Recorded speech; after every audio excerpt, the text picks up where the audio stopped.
Boston Mayor Michelle Wu went to Roslindale for her second coffee hour on May 3rd in Fallonfield. Coffee hour is a great opportunity for residents here directly to give feedbacks and suggestions to the mayor's office and community officials on improving the environment of neighborhood and open spaces. The link tables, flowers, and coffee stations were ready for residents before the event started, and city officials were spreading the survey for residents to provide advice to the mayor's office. Roslindale residents who lived in the community for over 8 decades say the community has lots of facilities and services for young people but lacks of senior services. Mayor Wu says the senior center is undergoing.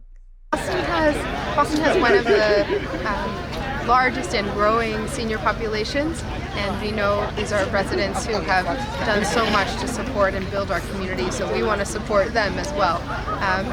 This area of the city, there's been funding through the state budget that's been allocated for a temporary senior center and programming.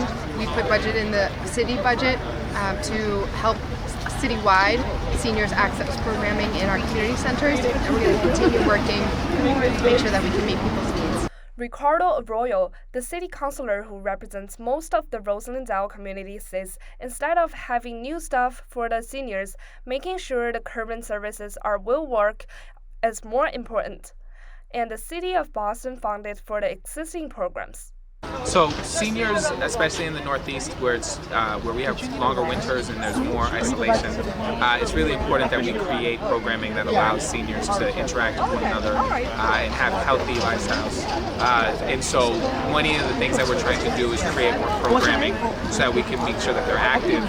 But beyond making sure they're active, we're going to be trying to figure out a good space where we can have senior gathering. I personally take part in a program that is run by the Little Brothers Foundation, which essentially goes to senior homes to make sure that they're not isolated and alone, because one of the major issues that we have with seniors and that seniors have in their lives is loneliness. And so we want to make sure that we're doing everything we can to take them out of those sort of isolated places, which here during the winter and during our colder months is really easy for our seniors to fall into. So we want to make sure that we're doing everything we can. Some of the residents are there to advocate for the Franklin Park. Kevin Batt and Sandy Batty are among them. They mentioned the cat party held in Franklin Park is memorable, and also hope the community to have more trees to solve environmental issues. Ricardo Royal says there is a tree ordinance to come out this month.